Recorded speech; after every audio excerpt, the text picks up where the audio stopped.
저를 봐봐요. 보시면 오늘 설교는 부모가 들어야 돼요? 자녀가 들어야 돼요? 예? 부모가 들어야 돼요? 자녀가 들어야 돼요? 어버이 줄이지만 자녀가 들어야 돼요. 그런데 만약에 우리가 부모만 낳았다면요, 어버이 주일 예배 반쪽인 것 같아. 들어야 할 사람이 안 들은다는 거. 저는 기도를 많이 하면서 어린이 주일도 말씀을 준비했지만 어버이 줄도 제가 말씀으로 하나님의 말씀으로 하나님의 목소리로 들려주지 않으면 안 된다는 저는 최선을 다했어요. 근데 여러분들이 이것을 아까 말한 것처럼 잔소리로 들어보면 아무 효과 없습니다. 여러분들 늘 우리 교회가 여러분의 생활이 달라지려면 여러분의 마음을 늘 빼고 더해야 돼요. 말씀의 다름줄을 내려서 뺄 것은 빼고 더할 것은 더해서 늘 내가 말씀이 잘 들리도록 말씀을 들려서 순종하고 싶은 마음이 간절해져야 돼요. 이것이 우리 신앙생활의 성장의 토양이에요.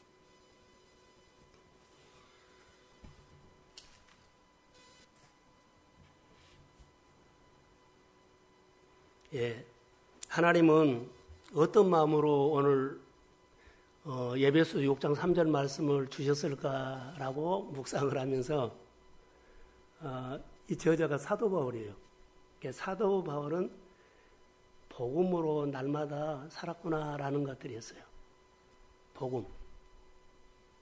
우리 안에 복음이 있어야만 주 안에서 하나님의 생각이 내 생각이 되고 하나님의 생각이 나를 통해서 가정과 자녀나 교회에 흘러가도록 하는 것이 하나님의 마음이에요.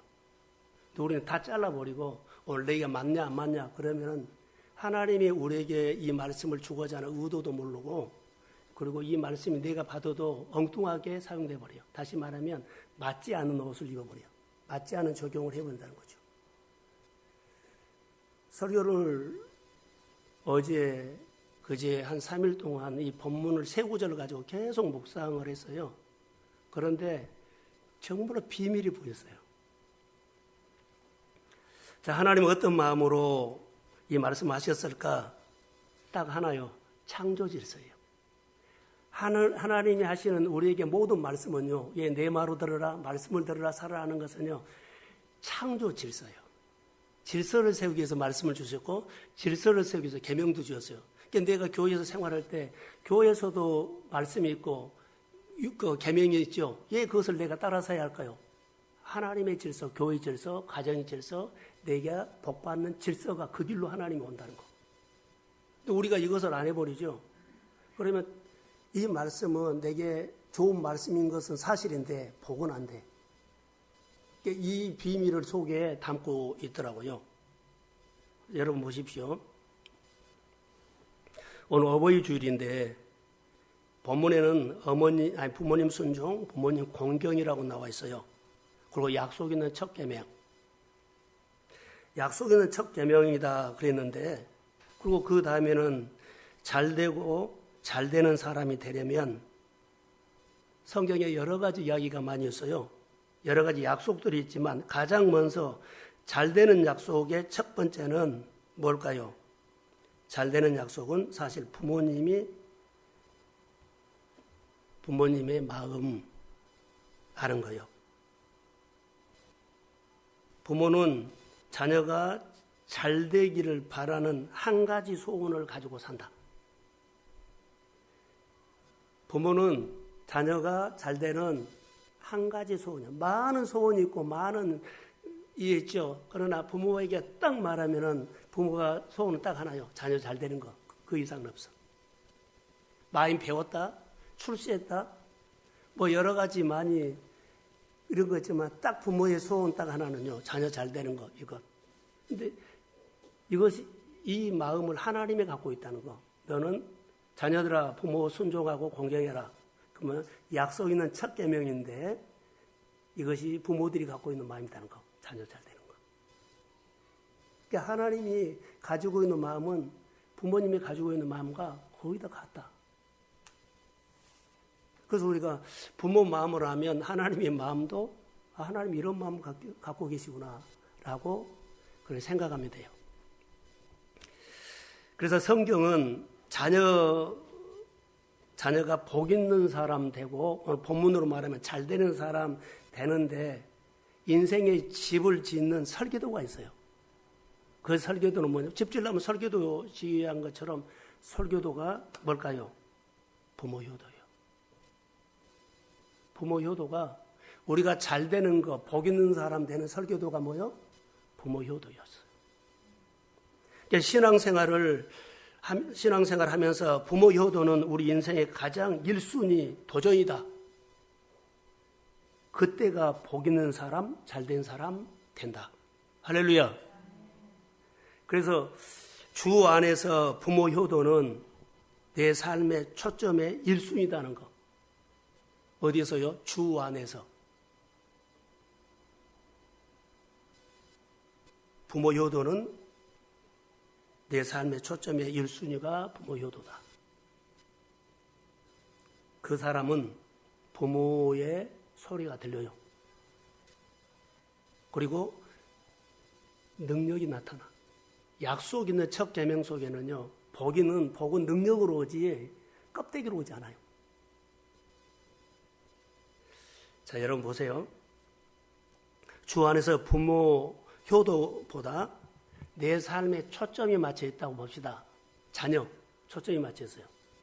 부모 효도보다 자녀가 초점이 맞춰 있다. 내 하는 일이 초점이 맞춰 있다. 내가 여러 가지 상황이 생기는데 초점이 맞춰 있다. 그러면요, 여러분 보십시오. 사람은 그 사람이 부모 효도를 해야겠다고 생각은 하는데 안 돼요. 초점이 자녀나 초점이 내 일에, 초점이 현실에 초점이 맞춰 있으면 생각으로는 부모 효도해야 한다 그래도 생활은 하나도 안 돼요. 이게 자녀들을 보고 우리 모습을 보십시오. 그들의 초점이 다른 데 있으면 부모 말 건성으로 들을 수 있는 확률이 커요. 이해하는데 따라갈 생각 없다. 구조가 그렇게 되어버려요. 내가 부모 효도에다가 딱 초점을 맞추고 있죠. 그러면 부모 말씀이 내 귀에 들려요. 초점이 안 되면 안 들립니다. 우리가 신앙생활도 하나님께 초점이 맞추면 어때요? 하나님 소리가 들려요. 내 양은 내 음성을 들리며 그러죠. 근데 하나님의 초점이 맞지 않고 내 신앙생활이 나에게 초점이 맞춰 있죠. 내 일에다가 초점이 맞춰 있죠. 그럼 하나님 소리는 신앙생활을 안 들려요. 거의 다 안 들어요. 그리고 안 들려요. 그러니까는 어디가 결정해야만 초점이에요. 1순위가 어디 있냐는 거예요. 그래서 성경은 먼저 그의 나라 의를 구하라. 유대인들이 신앙생활 할 때 초점을 하나님이었죠. 그것은 하나님 앞에 배운다는 거. 어떤 상황에서도 난 하나님 배운다. 하나님의 말씀을 듣고 산다. 그리고 듣고 사는 것이 내 마음에 말씀이 살아있죠. 말씀이 살아있으면 말씀이 내 안에서 뭐요? 살아있죠. 그럼 내가 생명력이 있어요. 내 안에 생명력이 있으면 계절은 겨울이어도 때가 되면 봄이란 따뜻한 계절이 오면 살아납니다.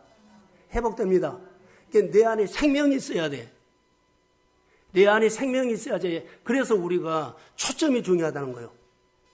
초점 없이 교회 생활이나 열심히 일하는 거 다 좋아요.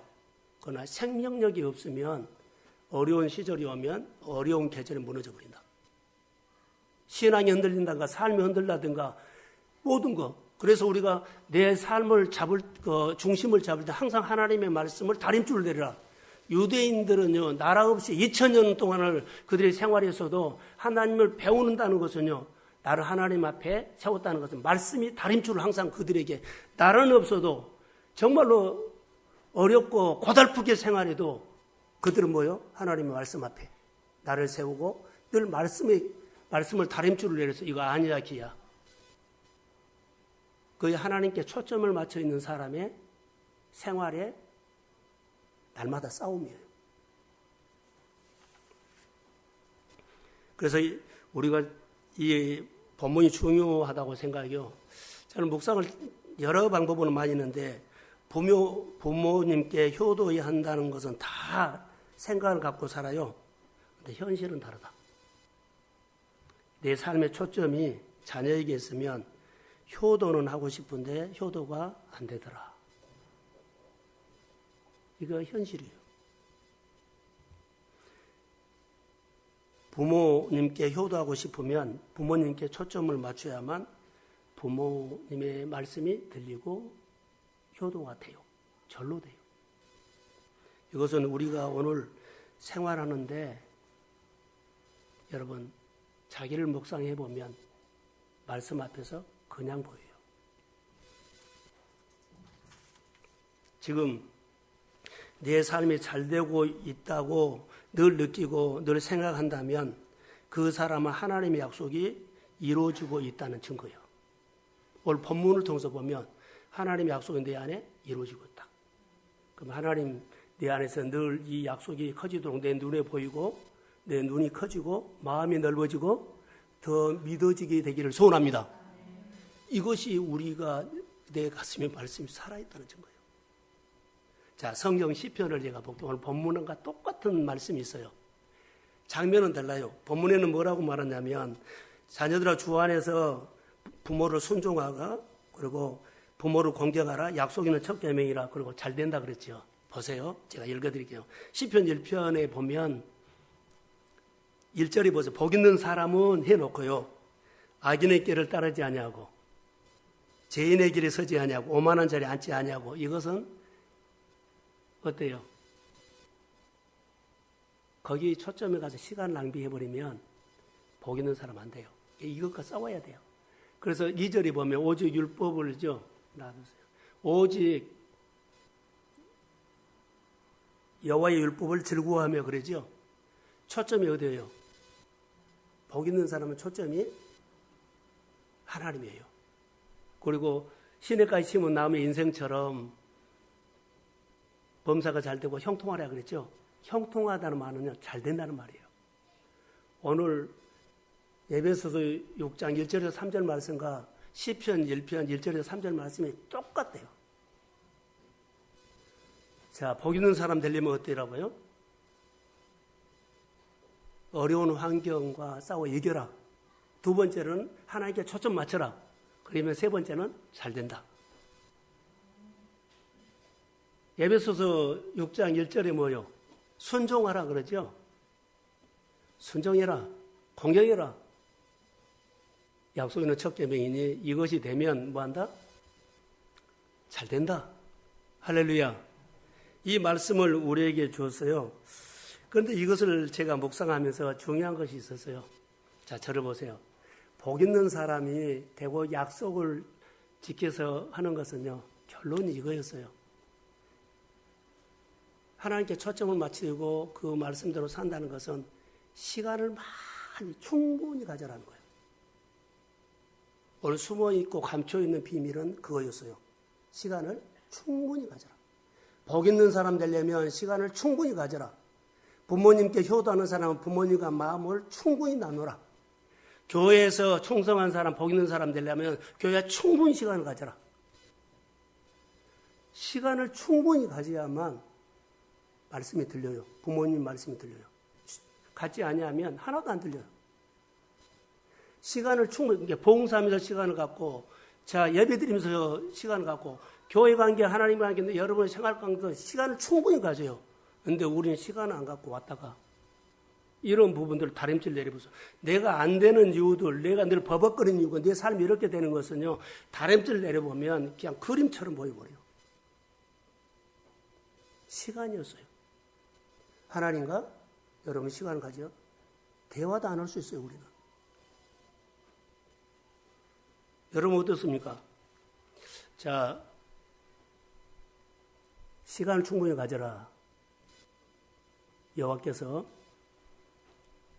요셉과 함께 하심으로 그의 범사가 형통했다. 함께라는 것은 시간을 충분히 가졌다는 얘기예요.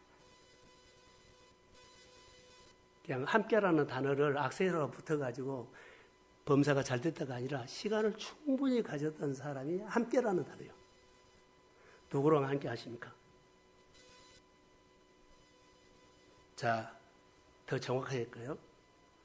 항상 하나님께 맞추는 사람이 시간을 충분히 갖는 사람인데 다윗이 어디를 가든지 여호와께서 잘 되는 사람 되겠다. 다윗은 항상 시간을 하나님과 충분히 가졌어요. 사울이 쫓아와도 압살롬이 쫓아와도 그는 하나님과 시간 갖는 것은요, 어느 곳에 양보하지 않고 시간을 충분히 가졌다는 거. 우리가 잘 되는 사람, 약속 있는 첫 계명의 주인공이 되기를 원한다면 하나님 말씀 앞에 시간을 충분히 가지시고 교회 주님께서 주시는 그 직분의 자리에서 하나님과의 사랑과 시간을 충분히 갖지 말고 하나님과 봉사에 충실해야 돼. 이것이 너의 삶이 바꿔져요. 할렐루야. 정말이에요. 다윗을 보세요. 다윗이 어디를 가든지 여호와께서 이기게 하셨다. 잘되게 하셨다. 아멘. 그가 평소에 신앙생활을 하나님 앞에 사는 거 보면 다림줄이 항상 있었어요. 항상 하나님을 배웠어요. 그리고 시간을 충분히 가졌어요. 오늘 우리의 삶이 여러분 어떻습니까? 저는 설교를 준비하면서 어버이 주일날 설교를 준비하면서 본문을 묵상을 정말로 많이 했거든요. 많이 했는데 이 세 구절 갖고 어떻게 설교를 하냐. 그런데 하면서 어버이 주일 설교는 어느 가정이 내 말로 듣느냐. 제 믿음이었어요. 누가 내 말로 듣느냐. 어버이 주일 설교를 어느 사업장이 내 말로 들으냐. 저는 설레는 마음으로 오늘 강단에 있었어요. 어떤 자리에 누가 어느 가정이 누가 이 광종동에 와가지고 어느 가정부터 하나님이 축복하기 시작한가 나는 보려고 해요. 어떤 사람부터 은혜가 임한가를 보고 싶어요. 어떤 사람부터 성령이 임한가를 보고 싶어요. 예, 약속을 하셨기 때문에.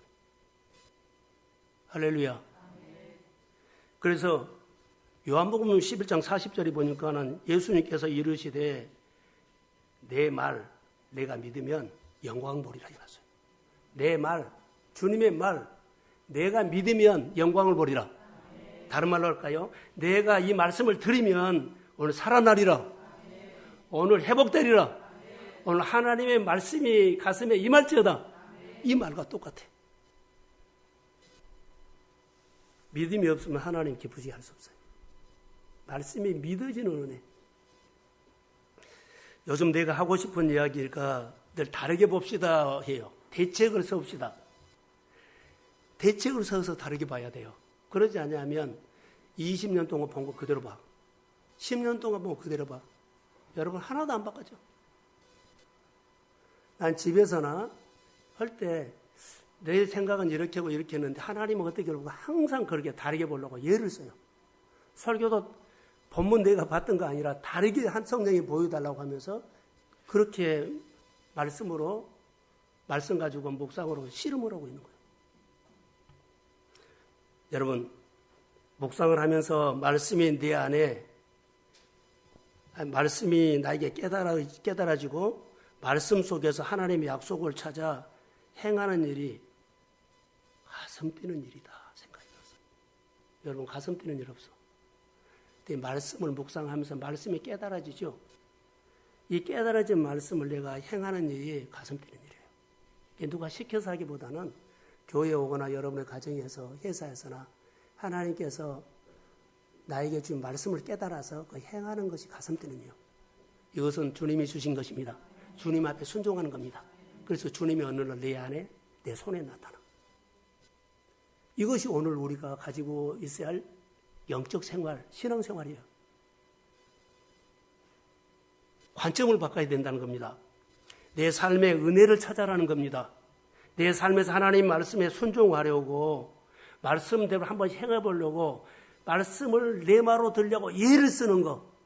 말씀을 깨닫게 해달라고 성령님이 막 붙잡고 이 말씀이 도대체 내 가정과 내 생에 어떤 의미를 주냐고 깨달으면서 씨름할 때 그 깨달은 한 말씀이 내 가슴에 빛으로 들어옵니다. 이것이 우리가 오늘 살아가야 할 이 시대를 거슬러 올라가는 힘이에요. 다시 말할까요? 지난주 설교했는데 유대인들은 무슨 공동체요? 예? 학습 공동체, 배우는 공동체라는 거예요. 항상 하나님을 배우는데 그들은 관점이 달라요. 배우는 공동체라는 것은요, 다르게 본다는 것은요, 내 관점으로 보면 다 실망이요. 낙담이요. 답이 없어요. 근데 하나님의 관점으로 소망이 있습니다. 어떤 환경, 고달픈 환경, 서름 받는 그런 환경에서도 그들은 하나님을 배웠어요. 사람하고 안 싸우고, 이거 했느냐, 안 했느냐, 이렇게 해놔, 저렇게 안 싸워. 나는 그 관심 없어. 하나님의 이 환경에서 나에게 뭐라고 말하냐, 이것이 관심이 있어야 돼. 근데 우리는 사람에게 일에게 이렇게 저러냐, 이런 관심이 너무 많아요. 이거 관점을 봐야 돼. 그런 환경에서도 하나님이 계신다는 거. 여러분, 이스라엘 백성들은 2000년 동안 집 없이 살았어요. 나그네, 나라 없이 살았어요. 그런데 그들의 마음속에는 하나님이 채워졌어. 늘 하나님을 배우니까. 그래서 마음에 가슴 뛰는 일이 있었다는 거죠. 2000년 동안 나라는 없고 그들이 여러 가지 떠돌이 생활처럼 했어도 그들은 항상 마음에 가슴 뛰는 일이 있었어. 누가 있었어요? 말씀이 있었어. 우리 교회에 떵떵거리고 산 사람 없어요. 그러나 말씀을 묵상하고 현장에서 고달프고 힘든 싸움이 있더라도 그 가운데 하나님이 내게 와신 내 말을 들으시기 바랍니다. 그러면 힘이 생겨요. 가슴 뛰는 일이 생길 거예요. 그러면서 내 신앙이 살아있는 생명력 있는 신앙으로 되면 교회나 사람을 볼 때 그때는 이제 다르게 봐. 사랑하는 성도 여러분, 생명력 있는 신앙으로 여러분들이 회복되기를 주의 이름으로 소원합니다. 오늘 본문에 약속 있는 첫 계명 부모 순종, 부모 공경이에요. 그런데 여러분 보세요. 따라해보세요. 잘 되는 사람. 우리 동성교는 잘 되는 교회가 될지어다. 여러분도 잘 되는 사람 되십시오. 잘 되는 사업장 되십시오. 잘 되게 하는 사람 되십시오. 여기다 막 붙여서 기도한 거예요. 하나님, 나는 잘 되는 사람 되고 싶습니다. 그런데 여기에 초점이 하나가 맞추면 나머지는 다 이랬나 저랬나 상관 안 해. 그냥 주를 위해서 따라가거든. 근데 우리는 이것은 안 하고 다른 것을 다 해. 사람에게 잘 보이려고 그러고 사람 체면 이거 하지 말라는 거예요. 잘 되는 사람 되면 하나님만 보여야 돼요. 저는 동성교회가 잘 돼야 한다고 기도하고 있어요. 그 동성교회는 잘 돼야 합니다.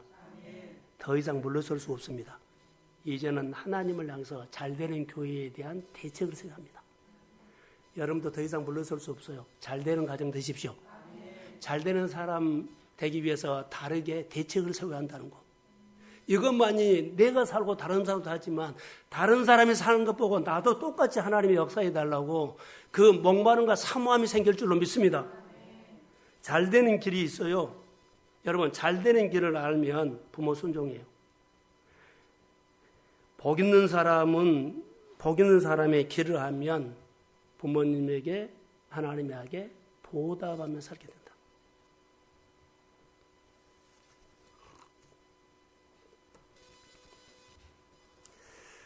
성경을 통해서 여러분 한번 보세요. 저를 한번 보실까요?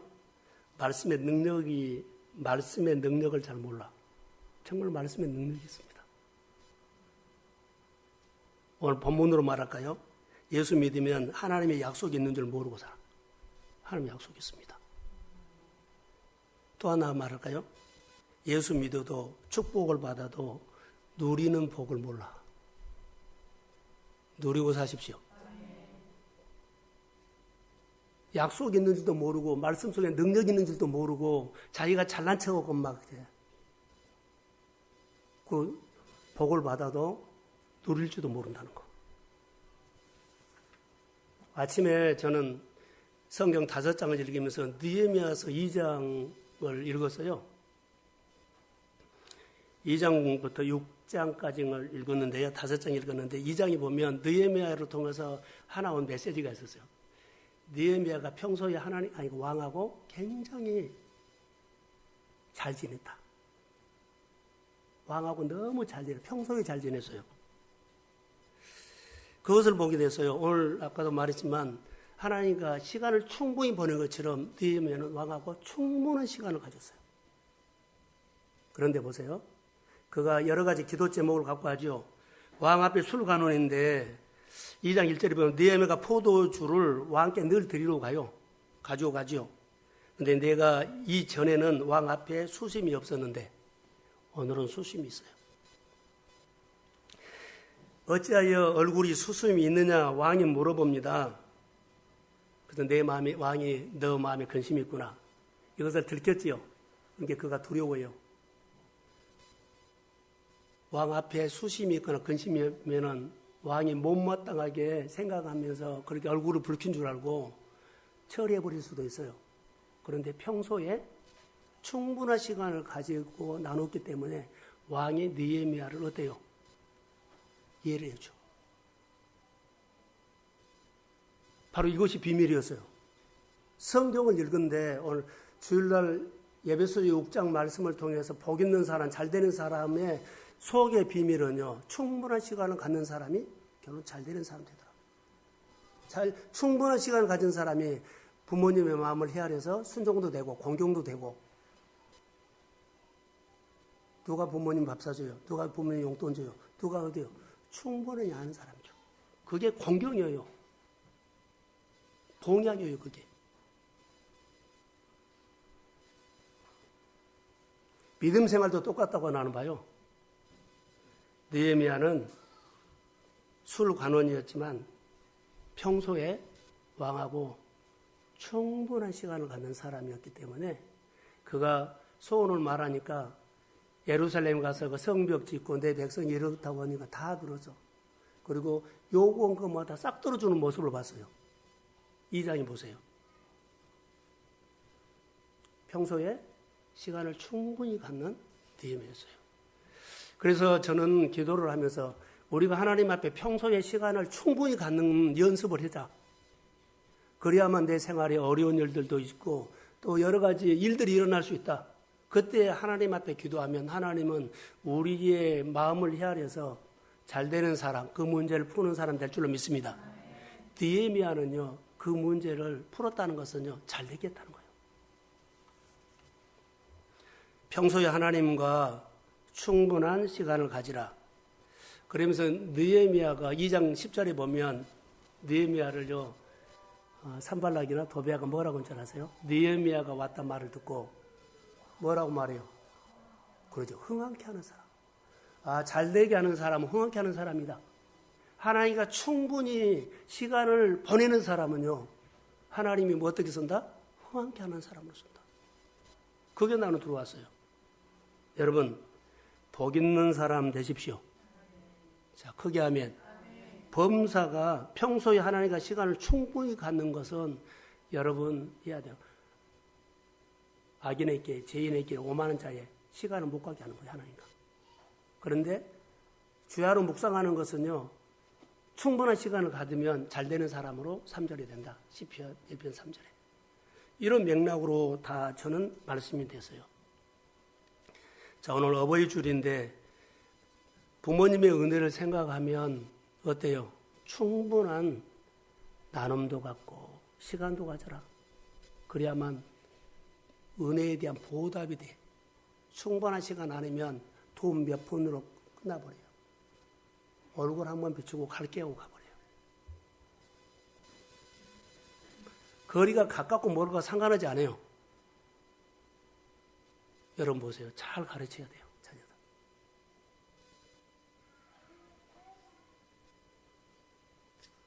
부모는 자녀들이 잘 되는 거가 딱 그 소원 하나 갖고 산다는 거. 다른 거 없어요. 뭐 많이 사준다 그런 거 아무 필요 없어요. 부모 속마음은 딱 하나, 자녀 잘 되는 거.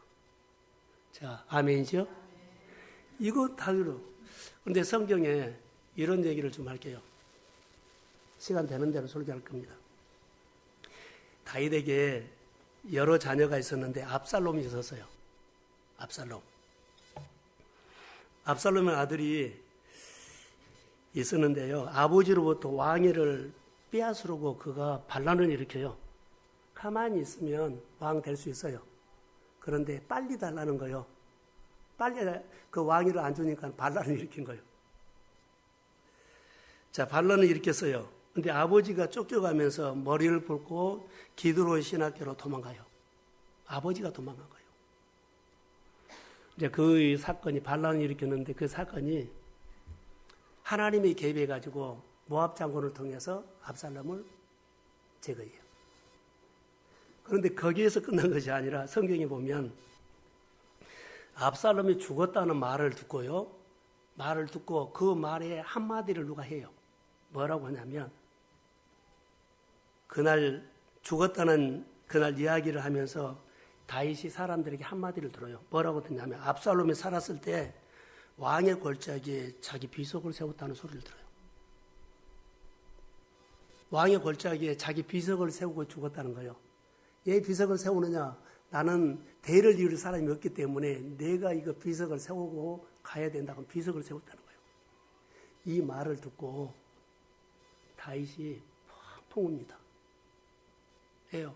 자기가 죽을 줄 알았다는 거예요. 내가 왕은 됐지만 내가 대를 이을 사람이 없어서 자기 비석을 왕의 골짜기에다 세웠다는 말을 듣고 다윗이 가슴이 찢어지게 울어요. 왜 울었을까요? 자기를 아버지에게 반란을 일으키는 아들을 생각하면서 가슴 찢어지게 슬프게 운 거예요. 성경을 한 군데 보겠습니다. 사무엘하 18장 33절 한번 자막 띄워주세요. 자, 시작.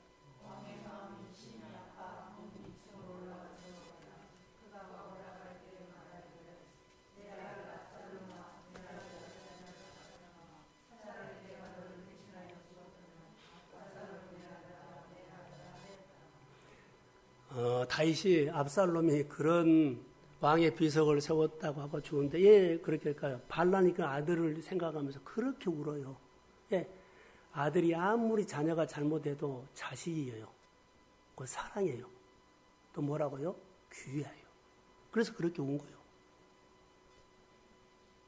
오늘 우리가 하나님이 우리를 이렇게 보고 계신다는 것을 아세요. 요즘 우리가 세상 시대가 문화가 달라졌죠. 너무나 풍요로운 시대인데요. 뭐가 신앙도 약해져 버렸지. 부모에 대한 효도도 약해져 버렸지. 그 윤리적인 것도 약화돼서요. 이런 상황 속에서 하나님이 원하신 것은 뭘까요? 시간 충분히 가져서 약속 있는 첫 계명을 기억하라는 거예요. 복 받고 싶으면 이거 해라. 오늘 자녀들이 왔으면 이 설교 들어야 되는데 여러분 그리스도의 가정은 어떻게 회복되어야 될까요? 어떻게 회복되어야 될까요? 계명을 지키면서 말씀에 순종하면 하나님이 질서를 세우는 것을 여러분 생각하십시오. 질서를 세우는 것을 오늘 본문으로 말하면 따라해보세요. 효도. 질서를 세우는 거, 교회 질서, 가정 질서, 일터 질서, 내 인생의 질서는요. 질서를 세우면 그리 하나님이 와. 약속이 이루어진다는 거죠. 부모 효도는 하나님의 복받는 자세고 토양이다. 오늘 2절에 내 아비, 내 어머니를 공격하라. 이것이 약속 있는 첫 계명이다. 출애굽기 보면은 10계명 둘판을 봤죠. 우리가 잘 아는 것처럼 1계명부터 4계명까지는 하나님의 수직적인 관계예요. 거기는요. 계명 속에 약속이 들어있다는 것을 말하고 있어요. 그래서 인간과 하나님의 관계 속에서 어떻게 하나님을 믿으며 어떻게 하나님을 경외하고 섬길 것인가를 첫 번째 돌판에다가 새겨놨어요. 복 주신 하나님이 첫 번째 돌판에다가 새겨놨어요. 두 번째 돌판은요. 나를 사랑하고 내 계명을 지키는 자에게 성경은 천대까지 은혜를 베푼다. 하나님의 약속이 들어있어요. 유대인들이요, 2000년 동안이죠. 나라 없이 떠돌이어 생활했지만, 1000대가 아니라 2000대까지 그의 가슴 속에는 하나님의 약속이 들어있고, 그리고 생명력 있는 삶을 살았습니다. 그것을 입증했어요. 5계명에는 내 부모를 공경하라. 약속 있는 첫 계명이다. 하나님의 약속 있는 첫 계명이 우리가 귀담아 들으셔야 한다는 거. 하나님의 약속을 통해서 축복을 주시는데요. 하나님께서 약속의 땅은 여러분의 가정, 여러분의 자녀들, 여러분의 일터, 여러분의 삶이, 때로는 교회, 다 약속의 땅이 될 수 있어요. 근데 오늘은 가정에다가 말할게요. 하나님께서 약속의 땅 중에 우리에게 하나를 허락하셨는데 그것이 가정이에요. 가정이 적과 꿀이 흐르는 약속의 땅이 되기를 주의 이름으로 소원합니다. 약속의 땅이 되기 위해서 복은 뭐요? 부모 공경, 부모 순종이에요. 약속의 땅의 열매는 그렇게 이루어진다는 거. 디모데전서 5장 4절에 이런 말씀이 디모데에게 사도 바울이 가르치고 있습니다. 효도를 행하여 부모에게 보답하길 배우라. 보답하는 거. 무슨 말이냐면 교회에서 효도 가르쳐라 이 말이에요. 하나님의 질서를 가르쳐라. 효도는 교회에서 꼭 가르쳐야 할 덕목으로 넣으라는 겁니다. 요한복음 2장에 보면 가나 혼인잔치가 나와요. 그때 뜻밖의 이 말씀이 내가 생각이 났어요. 그 집에 예수님의 어머니 마리아가 간섭 안 해도 되는데 간섭을 하나 해요. 개입을 한다는 거죠. 이 집에 포도주가 떨어졌다. 그럴 때 아들에게 가서 말하거든요. 이 집에 포도주가 떨어졌다고 말하니까 아들이 뭐라고 하죠? 아직 내 때가 되지 않았습니다. 그런데 그 어머니 마리아는 하인들에게 가서 다 이렇게 말을 해요. 예수님이 말하면 시키는 대로 하라. 아들은 분명하게 말했어요. 내 때가 되지 않았습니다. 그런데 어머니의 체면을 살려서 그것을 해줘요. 이거 중요해요. 주일 지킨 것보다 먼저 부모 순종이라는 거 성경이 나와요. 아직 내 때가 되지 않았지만 부모님의 체면을 살려주기 위해서 아들이 그것을 기적을 일으켜요. 현실적으로 보세요. 분명히 내 때를 아니다 그랬거든요. 아들이 예수님의 어머니에게 맞춰주는 이것이 바로 뭐다? 효도다. 부모의 마음에 아직 내 때가 되지 않았어요. 할 때가 아니에요. 아직 난 계획 없어요. 그런데 하면 거기다 맞춰주는 것이 뭐라고요? 효도. 하나님은 순종하는 사람을 주목하고 있다는 거. 아멘하는 사람을 주목하고 있다는 것을 볼 수 있어요. 여러분 부모 효도하는데 어때요? 거기에다가 경애를 넣어서 효도를 해란 거예요. 경애는 뭐요? 다른 거 생각하지 않고 아멘이라는 거, 예의라는 거. 경애를 빼버리면 안 돼요. 경애를 넣어서 효도해라. 효도하되 우리가 이럴 수 있죠. 딸들 보세요. 부모에게 효도하되 부모 마음 힘들게 하면서 효도한다고 하지 말라는 거. 하나님을 섬긴다고 충성하면서 힘들게 하면서 충성하지 말라는 거. 이거 기도 한번 들으세요. 부모님께 나 해주고 다 해줘서 그런데 힘들게 하면서 그렇게 다 주면 뭘 거예요. 하나님의 일을 하면서도 다 해요. 힘들게 하면서 하는 것은 안 돼요.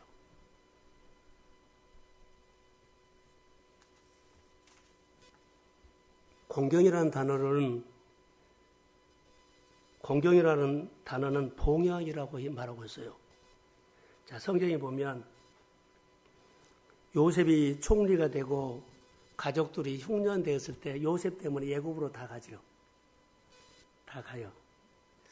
그래서 흉년 때 가족들을 싹 애굽으로 와가지고 잘 모시거든요. 그런데 성경에 한 단어가 나와요. 창세기 47장 12절 한번 볼까요? 자, 시작.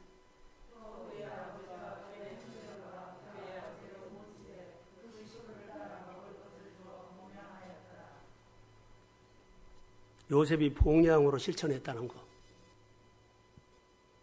부모들, 형제들 우리가 잘 되면 교회도 잘 되면 작은 교회 또 우리가 잘 되면 목장에서 연약한 사람들 보이지 않게 잘 섬겨야 돼.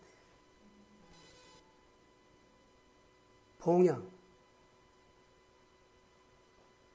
부모를 잘 봉양하십니까? 먹을 거 해드리고 입을 거 해드리고 용돈도 드리고 함께 즐겁게 누리는 것이 봉양이에요. 함께 여행도 가고 함께 놀기도 하고. 그것만 그럴까요? 사람 사는 회사도 그렇고 교회도 그렇고 다 이런 구조 속에서 기능이 역할을 해야 돼요. 기능 역할을. 신명기 5장 16절 한번 더 볼까요? 자, 시작. 너는 내 하나님 여호와께서 명령한 대로 내 부모를 공경하라. 그리하면 내 하나님 여호와가 내게 준 땅에서 생명이 길고 복을 누리리라. 여러분 복을 받되 복을 누리십시오. 내가 언젠가 설교했을 거예요. 복은 받았는데요. 내가 누리지 못하고 어느 날 사고로 어떤 사건으로 해서 자 내가 병중에 있다고 보면 하나도 누리지 못하고 가요. 하나님께서 주시는 복을 누리십시오. 하나님, 교회가 은혜를 누리고 축복을 누리고 믿음 생활 누리고 사십시오. 이것이 우리에게 주는 축복이에요. 누리고 살아라는 거. 누리는 것이 복이답니다. 이제 부모님들에게 한마디 하고 마치려고요. 자, 저런 부모님들 들어보세요. 오늘 어버이날 자녀들이 들어야 되지만 부모님도 들어야 돼요. 성경에 잘 늙으라고 했어요. 잘 늙어라. 인생을 잘 살아서 잘 늙어라. 믿음 생활 잘해서 잘 늙어라. 할렐루야. 백발은 존경받을 만한 그 자체가 아름다움이라는 거죠. 그런데 교회에서나 어디에서나 윗사람들을 함부로 하면 안 돼요. 이것은요, 하나님이 가장 싫어한 거예요. 질서를 깨버린 거예요. 함부로 하지 마세요.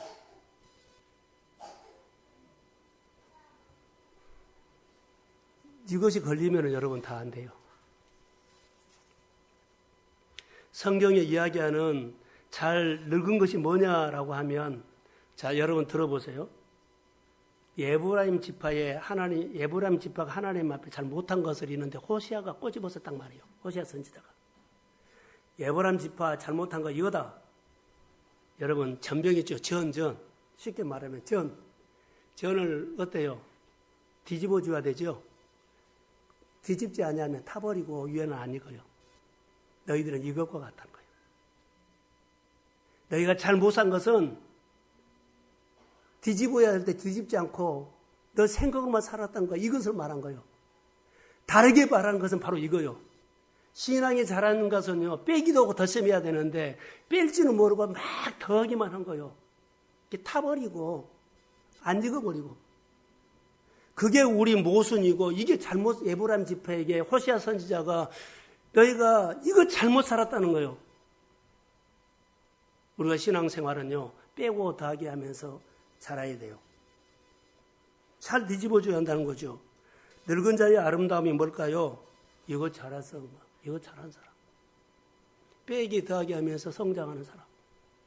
뺄 거 빼고 더하고 한 사람. 이렇게 성장한 사람이 잘 늙은 사람이답니다. 아름다운 백발이답니다. 성경에 이 말이 나와요. 창세기 49장에 보면 인생을 잘 살고 잘 늙은 야곱의 이야기가 나와요. 야곱의 인생의 마지막 147세 때 창세기 49장에 이렇게 나와요. 야곱은 그 12자녀를 모아놓고 그 머리에 손을 얹고 축복기도를 하고 예언기도를 해요.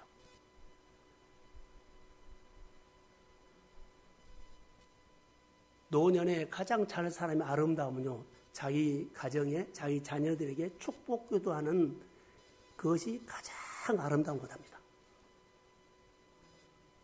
우리 가정에서 날마다 예배드리고 주일날 자녀들이 오면 서로 축복기도해요. 나는 자녀들에게, 아내에게, 자녀는 아내는 저에게. 그리고 주일날 와서 예배드리는 거예요. 여러분들이 어떻게 볼지 모르지만 우리 가정 문화는 이렇게 지금 합니다. 날마다 예배드리고 주일날은 자녀들 서로 축복하고 손잡고 기도하고 백발 노년의 아름다움은 자녀에게 축복하는 것이에요. 자녀에게 축복할 사람이 자녀가 없어 다 나가버렸어요. 주일날 예배드리기 전에 축복기도 하고 한데 다 나가버렸어요. 노년의 아름다운 것이 자녀에게 축복하는 거예요. 창세기 49장 야곱이 노년에 더하기 빼기 성장하면서 왜 축복기도 해줬을까요? 영적인 권세가 그대로 있다는 거예요. 늙으면 세해버리죠. 권사님들, 장로님들, 목회자들도 은퇴하면 세해버리는데 죽을 때까지 영적인 권세가 있었다는 거예요. 가슴에 하나님이 뜨거운 마음이 있었다는 거예요. 이게 하나님이 뜨거운 마음을 너 자녀에게, 너 교회에게 축복하라고 그 마음을 주니까는 야곱도 하나님 앞에 순종하면서 자녀들에게 축복하는 거예요. 그 뜨거운 마음이 영적인 권세가 없다면 하나님이 시키지 않으면 그는 기록도 없어 못해요. 노년이지만은 영적으로 권세가 있었다. 노년이 잘 늙으라는 거요. 잘 늙어서 자녀들에게 일터의 사업장에 하나님이 나에게 시켜서 일터에 가서 자녀들에게 축복하는 어른들 되십시오. 이거요. 그러니까 잘 가르치고 잘 믿어야 돼요. 근데 어떻게 해요? 시간을 충분히 가져야 돼요.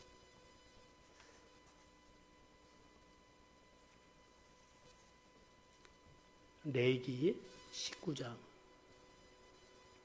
32절.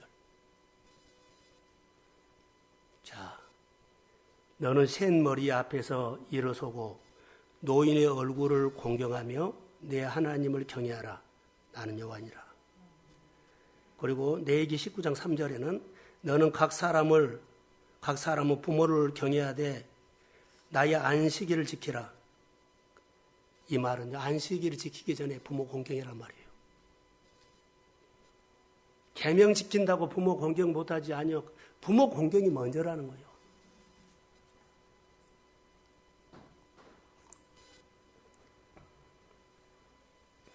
어버이 주일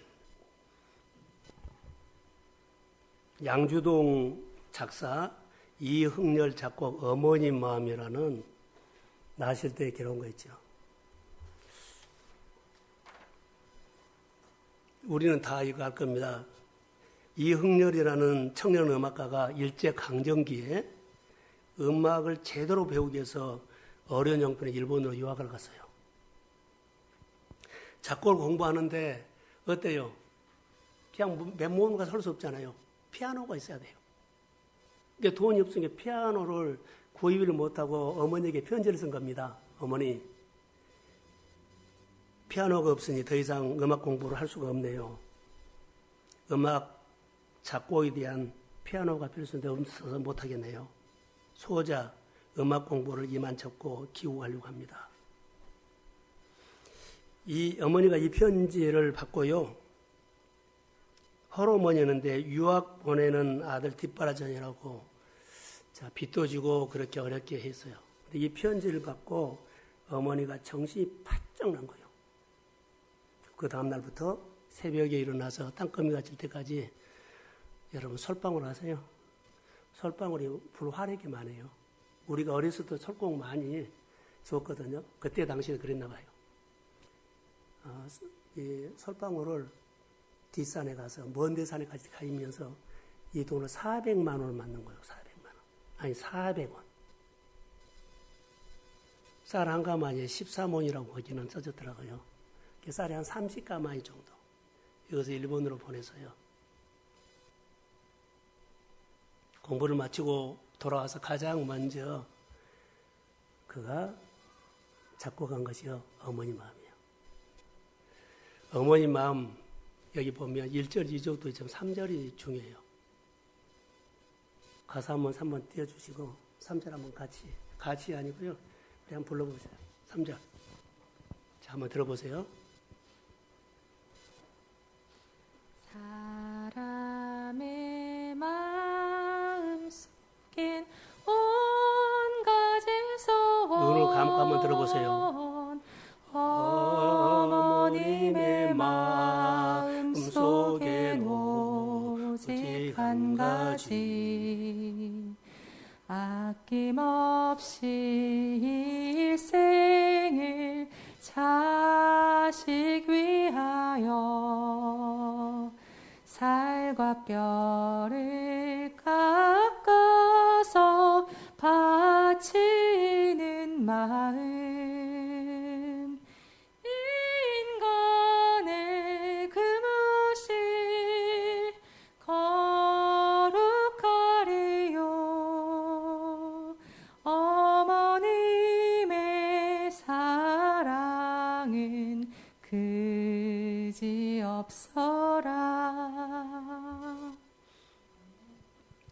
예, 이 노래에서 사람의 마음속엔 소원이 많은데 얼마나 소원이 많으냐면 가사에 5가지 소원이 있다는 겁니다.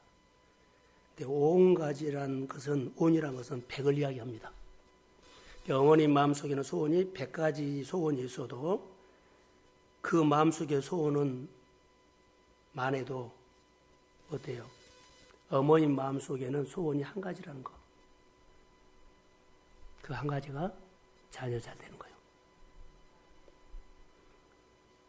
자녀에게 집중. 그러니까 일본에 공부를 시켜놓고 마음으로 자녀와 충분한 시간을 가지면서 그 공부를 그만둔다고 하니까는 어머니가 정신이 빠딱난 거예요. 그러면서 그렇게 가르쳤다는 겁니다. 사랑하는 성도 여러분, 우리가 어떻게 살아야 됩니까? 센 머리 앞에서 일어서라. 부모님께 순종하라. 그리고 잘 모셔라. 그리고 봉양해라. 어버이 주일인데 부모님의 백발이 수치스러울지 않습니다. 백발이 아름다운 왕관이고 백발이 어때요? 자녀를 축복하는 아름다운 면류관이 될 줄로 믿습니다. 부모 세대에 잘 예수 믿어야 해요. 부모 세대에 예수 잘 믿어야 돼요. 부모 세대에 잘 늙어야 돼요. 자녀가 잘 되는 것이 소원이라면 예수 잘 믿어야 됩니다. 사랑하는 성도 여러분, 어버이 주일인데 저는 설교를 준비하면서 충분히 자녀 입장에서 부모님 입장에서 또 저는 목회자로서 많이 묵상을 본문에서 했어요. 하나님의 마음은 충분한 시간을 가질 때 아무리 멀리 있어도 그 아들은 그 자녀는 내 마음에 있어요. 그리고 부모님들이 잘 믿고 잘 늙어서 가장 아름다운 얘기는요, 내 자녀를 주일날이면 축복하는 자녀가 되도록 키워야 돼요. 그런 은혜가 교회에 흘러넘치기를 주의 이름으로 소원합니다. 축복합니다. 일어서십시오. 평상시에 부모님과 시간을 충분히 가졌으면 좋을 것 같습니다. 평소에 하나님과 시간을 충분히 가져야 될 거라고 생각이 듭니다. 부모님들의 소원은 딱 한 가지입니다. 자녀 잘 되는 겁니다. 그 이상 그 이하도 아닌 것 같습니다. 그러나 잘 늙으십시오. 잘 늙으십시오. 그리고 자녀에게 축복하는 부모님 되십시오. 이것이 약속이 이루어지는 복입니다. 자, 주님이 주신 마음 가지고 여러분 기도 같이 합시다. 자, 감사합니다. 어버이 주일입니다. 부끄럽지만 주신 말씀을 따라서 하나님의 이야기를 나눴습니다. 우리를 보게 되고 말씀에 다림줄을 내려서 부모님의 속 진짜 마음은 자녀들을 향한 마음은 잘 되는 겁니다. 하나님 믿음으로 우리가 잘 되는 사람 되게 하여 주시고 부모 세대도 잘 믿게 해주시고 잘 늦게 하옵소서. 하나님의 질서를 세우는 순종과 공경이 있게 하여 주시고 그리스도의 아름다운 이야기가 자녀를 축복하는 이야기가 되게 하옵소서. 가정과 일터를 하나님 축복하는 어른들 되게 하옵소서. 하나님의 이야기가 생명을 살리고 흘러가는 이야기가 되게 하시고 광장동에서 여호와 나파 되신 하나님이 이런 교회의 꿈과 소원을 이루어 주시기를 간절히 소원합니다. 하나님의 이야기가 교회에 가득하게 하시고 축복하는 교회, 축복하는 믿음의 어른들 되게 하옵소서. 이제는 교회의 머리가 되신 예수 그리스도의 은혜와 하나님 아버지의 극진하신 사랑하심과 성령님의 인도하심과 교통하심과 충만하심이 약속이 있는 첫 계명, 잘되는 복 있는 사람 되기를 소원하는, 축복하는 사람 되기를 소원하는 사랑하는 성도들의 머리 위에, 가정과 일터 위에, 자녀 위에, 우리 동숭교회 연관되어 있는 여러 교회 위에, 그리고 예국에 있거나 군대에 가 있는 자녀들 위에, 또 현장 예배, 비대면 예배 드리는 그 위에 이제로부터 영원까지 함께할지어다. 아멘.